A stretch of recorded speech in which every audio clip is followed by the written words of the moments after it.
उनको राजगद्दी मिली। आजकल राजगद्दी कौन छोड़ता, मिली बैठ जाते, लेकिन राम जी के चरणों की खड़ाऊ रख करके स्वयं नीचे बैठ के राज्य संभाला। तो प्रेम तो ज्यादा भरत जी का है। लक्ष्मण जी तो साथ साथ रहे, स्वामी चाहिए थे, स्वामी के साथ रहे, इससे बड़ा सुख उनके लिए क्या होगा। लेकिन दुख तो भरत जी ने उठाया। और राम प्रिय विशेषण जोड़ रहे हैं लक्ष्मण जी के साथ, ऐसा क्यों? कहा दोनों बात है यहाँ।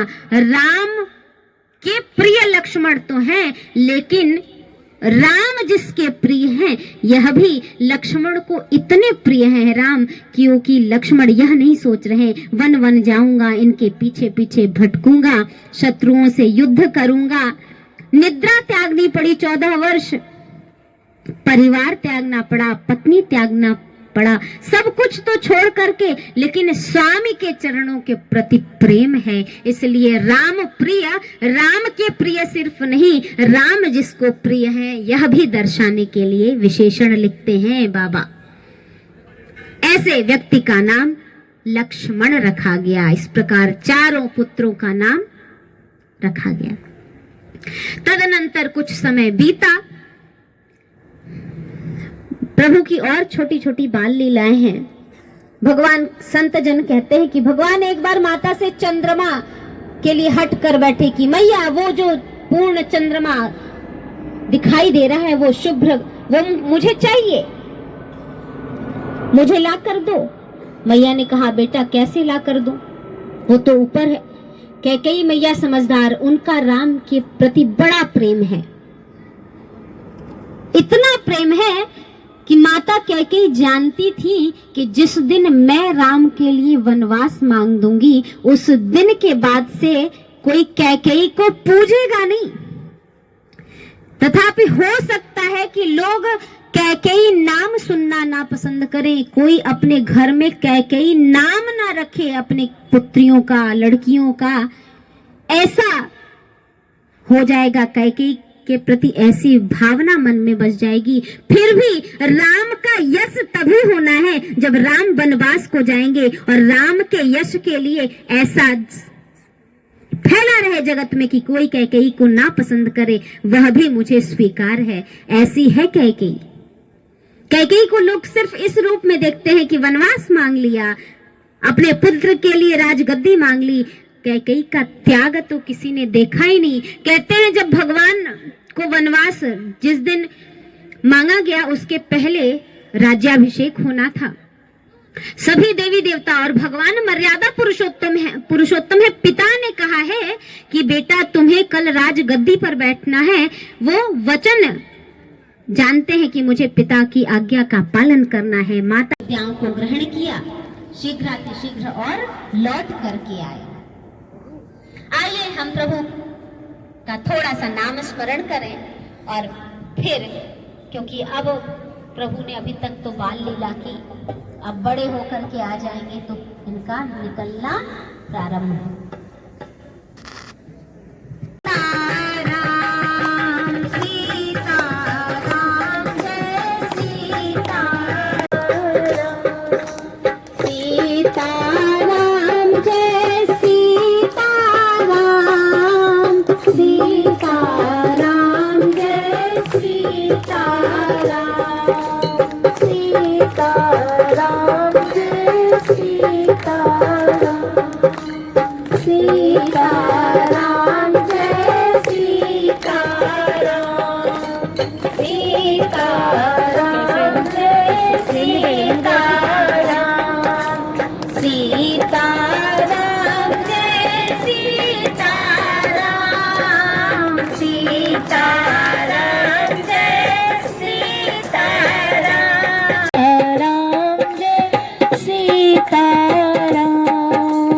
सीताराम जय सीताराम, सीताराम जय सीताराम।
श्री रामचंद्र भगवान की जय, श्री हनुमान जी महाराज की जय। अच्छा, कितने लोग हैं जो किसी को सिर्फ राम राम बोलते हैं और कितने लोग हैं जो सीता राम बोलते हैं? राम राम वाले पहले हाथ उठाएंगे। सभी बोलते हैं, हम तो सीताराम भी बोलते हैं। अच्छा, और सीताराम? कि सीता को राम से अलग है और शक्ति के साथ राम है। कुछ लोग मगर बोला तो सीता जी को हटा दिया, नहीं नहीं से कभी नहीं। इसलिए सीताराम चाहे जय श्री राम दोनों आप कह सकते हैं स्वतंत्र रूप से। इस प्रकार प्रभु ने अपनी बाल लीलाएं की। राम अवतार में प्रभु ने बाल लीलाएं थोड़ी कम की हैं, कृष्णावतार में ज्यादा की हैं, नटखट बने हैं, चोरी भी की है, तो इस प्रकार उनकी लीलाएं ज्यादा हैं। यहाँ जब विद्या पूर्ण करके, जब हम विद्या पूर्ण करके आते हैं तो समावर्तन संस्कार होता है। उसके बाद गृहस्थ आश्रम में प्रवेश होता है। उसके पूर्व तक, जब तक विद्या अध्ययन चल रहा है, ब्रह्मचर्य का पालन करना होता है। आज डिग्री दी जाती है, बहुत लोग यहाँ हैं, ले चुके हो। कॉलेज में जाकर के एक प्रमाण पत्र मिलता है और उस प्रमाण पत्र को मानते हैं कि अब हम स्नातक हो गए, ग्रेजुएट हो गए। और इसी प्रकार पोस्ट ग्रेजुएट भी जब होते हैं तो प्रमाण पत्र, आगे की सारी शिक्षाएं इसी प्रकार हैं। लेकिन जब गुरुकुल पद्धति थी तो गुरु के पास रह करके, अच्छा दोनों में अंतर भी बड़ा था। गुरुकुल पद्धति में आप पढ़ाई के साथ साथ सब कुछ सीखते थे, शास्त्र के साथ साथ जीवन जीने की शैली क्या है, कैसे जीवन यापन हो, क्या क्या कार्य कर सकते हैं, सब कुछ। आज हम स्कूल में जाते हैं, कॉलेज में जाते हैं तो सिर्फ सब्जेक्ट, किताब की जितनी पढ़ाई होती है उतने का लेक्चर लेकर के, और उसके बदले हमको एक प्रमाण पत्र कागज के पे लिखा हुआ मिलता है। जबकि गुरुकुल पद्धति में जब पूर्ण हो जाता था अध्ययन और बालक गुरु से कहता था कि अब गुरु ने बताया अध्ययन पूर्ण हो गया, तो उसको गुरु बैठाते थे और कई तीर्थों के जल से, औषधियों के जल से उस बालक को, उस शिष्य को गुरु स्नान कराते थे और स्नान करा करके विशेष मंत्र इत्यादि देते थे और कहते थे अब तुम्हारा अध्ययन पूरा हो गया। तो स्नान जब तक गुरु ने नहीं कराया तब तक स्नातक नहीं होता था, जिसको हम ग्रेजुएशन बोलते हैं। वहां से स्नान कराने से स्नातक शब्द आया है, और उसके स्नातक करने के बाद जब बोलता था शिष्य कि गुरुजी कुछ दिन और हम, तब परास्नातक होता था, पोस्ट ग्रेजुएशन, है ना। लेकिन अभी ऐसा नहीं है। तो शब्द बना कैसे? हम सभी यहाँ पे स्नातक भी हैं, परास्नातक भी हैं, लेकिन हमको पता ही नहीं कि स्नातक शब्द आया कहाँ से। इसलिए मैंने एक चर्चा में आपको यह भी बता दिया कि स्नातक शब्द आया कहाँ से। और उसमें भी शिक्षा ग्रहण करने में ना संस्कारों में कई चीजें होती थी। कुछ संस्कार ऐसे होते थे जो आपको ये बताते थे कि आप अब इसके योग्य हो गए। तो जो शिक्षा समावर्तन संस्कार है वो भी योग्यता प्रतिपादित करता था कि अब आप गृहस्थ आश्रम में प्रवेश करने के योग्य हो गए। जब तक नहीं किया तब तक नहीं। कुछ समय आया था बीच में कि कम वय में भी लोग विवाह कर देते थे। आज भी कई जगह ऐसा है कि इंटरमीडिएट करते करते बालिकाओं का खास करके विवाह हो जाता है। लेकिन शिक्षा पद्धति देखें तो हमारी शिक्षा पद्धति पुराने समय से इतनी प्रवीण, इतनी दृढ़ और सत्य रही है कि वह जानती थी कि कब ग्रेजुएशन की अगर उम्र देखें, कैलकुलेट करें तो हम ग्रेजुएशन जब कर लेते हैं और प्रायः ग्रेजुएशन के बाद ही विवाह, क्योंकि परास्नातक तो कोई कोई होता था, पोस्ट ग्रेजुएशन कोई कोई, तो उसके बाद ही विवाह का बना दिया गया। और इस तरीके से भी हम जब उम्र गिनेंगे तो लगभग वह उम्र उसी समय पहुंचती है जब आपका अध्ययन भी पूर्ण हो जाए और अब आप गृहस्थाश्रम में प्रवेश करने के अधिकारी भी हो जाए। इसका मतलब कि हमारी पुरानी शिक्षा पद्धति अच्छी थी, बहुत कुछ सोच समझ के बनाई गई थी। बाद में सब चीजें भंग होती गई। इस प्रकार प्रभु ने भी अध्ययन पूर्ण किया। घर आए, आने के बाद विश्वामित्र महामुनि ज्ञानी, विश्वामित्र जी आए राजा दशरथ के पास और कहा कि प्रभु हम आपसे कुछ मांगने आए हैं। दशरथ जी सुने कि विश्वामित्र जी आए हैं। विश्वामित्र जी के बारे में आप जानते होंगे कि वो क्षत्रिय थे। क्षत्रिय होने के बाद भी उन्होंने अपने क्षत्रियत्व को हटा करके ब्राह्मणत्व का आधान किया था और इसलिए वो राजर्षि, वो एक्चुअली राजर्षि होते ना, राजा भी होते, क्षत्रिय होते तो राजा होते, और ऋषि आचार्य जो होता है, ऋषि परंपरा होती है, उसका भी अनुपालन करते तो राजर्षि होते। लेकिन उन्होंने कहा हमें सिर्फ ऋषि होना है, इसलिए वह अपने आप को साधे और ब्राह्मण की तरह आचरण करके ब्रह्मर्षि बने। उनके अंदर इतना सामर्थ्य था कि वह एक अलग सृष्टि रच डाले और उस सृष्टि में हर एक चीज, सूर्य भी अलग है, चंद्र भी अलग है, फसलें भी, कहते भी ना बहुत सारे अन्न विश्वामित्र जी की देन।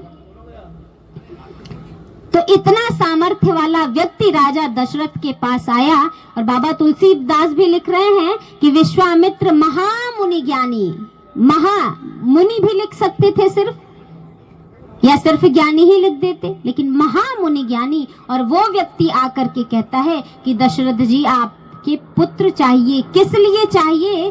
तो हमारे यज्ञ में बाधा पहुंच रही है। अब आप इस चीज को जरा समझिएगा। आज हम जब घर में कोई भी यज्ञ करते हैं, हम थोड़ा थोड़ा अपने जीवन को कोरिलेट करते हुए कथा से चलेंगे तो अच्छा होगा, क्योंकि कथा का मर्म क्या है, कथा कहना क्या चाहती है, सामाजिकता, वस्तुतः आज उसकी क्या प्रासंगिकता है, हम ये समझ पाएंगे। कथा तो हम सुनते हैं। तो कहा कि विश्वामित्र जी आए मांगने।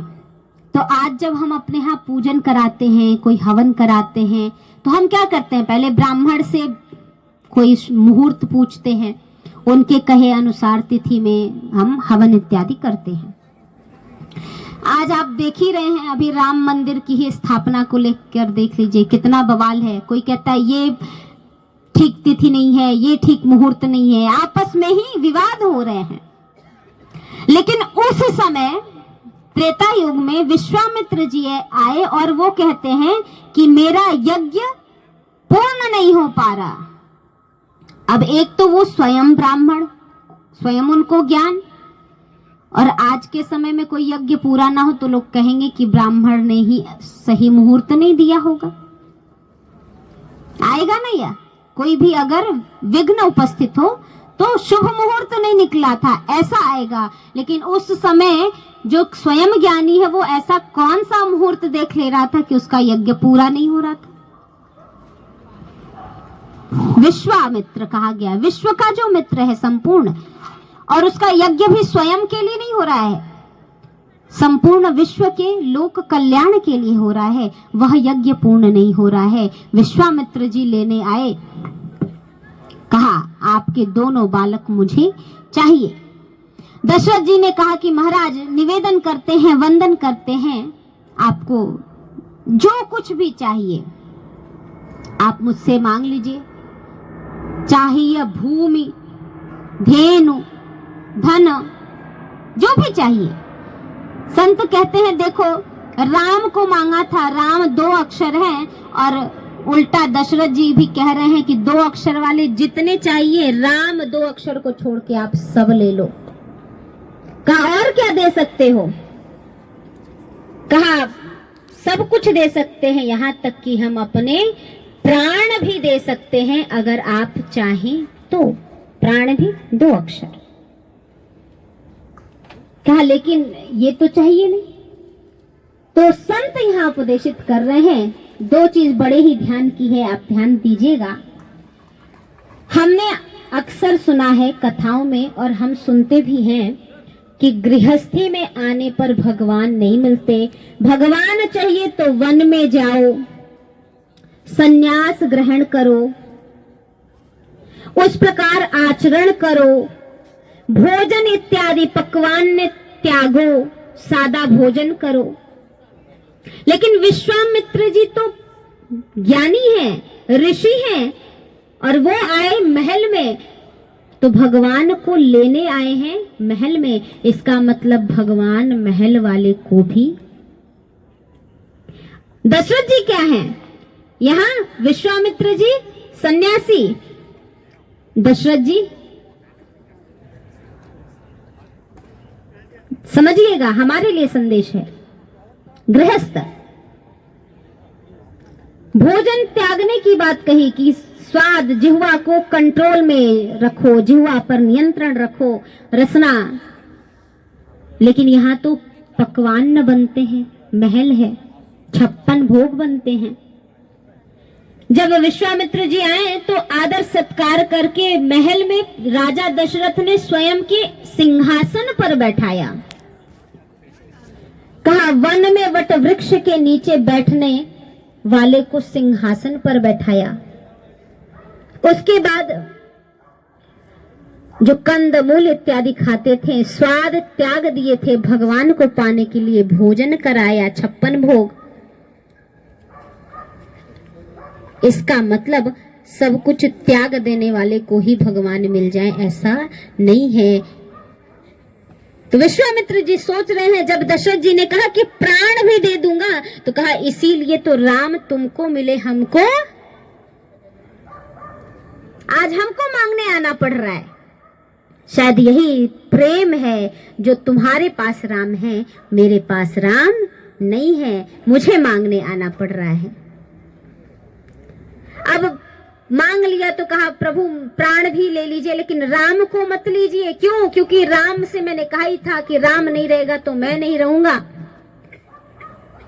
जैसे मछली जल के बिना नहीं रह सकती, वैसे मैं राम के बिना नहीं रह सकता, आप राम को ही। कहा लेकिन यह लोक कल्याण के लिए यज्ञ है, आपको राम तो देना ही पड़ेगा। कहा राम हम नहीं दे सकते। क्यों नहीं दे सकते? कहा यह ट्रस्ट की संपत्ति है। ट्रस्ट माने सिर्फ अकेली मेरी की संपत्ति नहीं है, ट्रस्ट में कई लोग हैं, सबकी संपत्ति है। राम पर सिर्फ मेरा अधिकार नहीं है, मुझसे अधिक दूसरे का अधिकार है। कहा किसका अधिकार है? बुलाओ जिसका अधिकार है, हम उसी से मांग लेते हैं। कहा कि वशिष्ठ ऋषि के पास हम गए थे, उनके आशीर्वाद से, कृपा से यह प्राप्त हुआ है। तो यह वशिष्ठ ऋषि का है।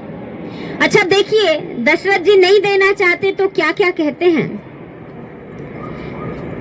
जब यज्ञ कराया था तो श्रृंगी ऋषि ही वशिष्ठ बुलावा, तो आचार्य तो श्रृंगी ऋषि थे, तो उनको कहना चाहिए कि आचार्य जिसने यज्ञ कराया है उनका है, श्रृंगी ऋषि का नाम नहीं। अन्यान्य भी बहुत सारे ऋषि आए थे, उनका नाम वशिष्ठ जी का नाम लिया। क्यों? क्योंकि वशिष्ठ जी का नाम ले लेंगे तो वशिष्ठ जी से विश्वामित्र जी की बनती नहीं है, तो ये राम को मांग नहीं पाएंगे, इसलिए वशिष्ठ जी का नाम लेते हैं। वशिष्ठ जी के 100 पुत्रों को विश्वामित्र जी ने मारा था। कहा जिसके 100 पुत्रों को कोई मार दे उसको उसके सामने जाने की हिम्मत नहीं होगी। इसलिए वशिष्ठ जी, ये वशिष्ठ जी की कृपा से हुआ है, इसलिए उनका ही अधिकार है। दूसरी शिक्षा क्या दे रहे हैं? कहा यह उनके आशीर्वाद से हुई है। संपत्ति अपनी कह सकते थे, राम सिर्फ मेरा है। इसका तात्पर्य अर्थात हमारे जीवन में जो कुछ भी है उस राम की कृपा से है। हम कहते भी हैं तेरा तुझको अर्पण, कहते तो है लेकिन निभाते कितना है? सब कुछ तो हमारा ही हो जाता है। यह सीख दे रहे हैं दशरथ जी के माध्यम से। कहा यह वशिष्ठ जी के कृपा प्रसाद से है, तो यह उनका है, मेरा नहीं है। वशिष्ठ जी से जाइए और मांगिए। एक संत बड़ा है सुंदर, तुलसी पीठाधीश्वर जी बड़े संत थे, नाम नहीं ग्रहण करेंगे। गुरु परंपरा में उन्होंने लिखा कि दशरथ जी की भावना कैसी थी उस समय। कहा मैं कुछ भी मांग लो, प्राण मांग लो, धन मांग लो, मैं जाकर के वन में रह लूंगा, लेकिन मुझसे राम मत मांगो। उसी भाव को लिखते हैं संत, रघुनाथ मैं न दूंगा, रघुनाथ मैं न दूंगा, रघुनाथ मैं न दूंगा। कोई रहेगा नहीं क्या भाई? आइए। रघुनाथ मैं न दूंगा, रघुनाथ मैं न दूंगा, मुनिनाथ मरते मरते, मुनिनाथ मैं न दूंगा, मुनिनाथ मरते मरते, मुनिनाथ मेरे प्राण ना बचेंगे, मेरे प्राण ना बचेंगे, मैं न दूंगा, रघुनाथ दूंगा, रघुनाथ। देखिए जल के बिना राजा ने कहा था वहाँ वर मांगते हुए कि जैसे मछली जल के बिना नहीं रह सकती, वैसे जी सकूंगा पर मैं ना जी सकूंगा, प्रभु को बिना निहारे, प्रभु को बिना निहारे, प्रभु को बिना निहारे, लोचन चकोर हो, लोचन चकोर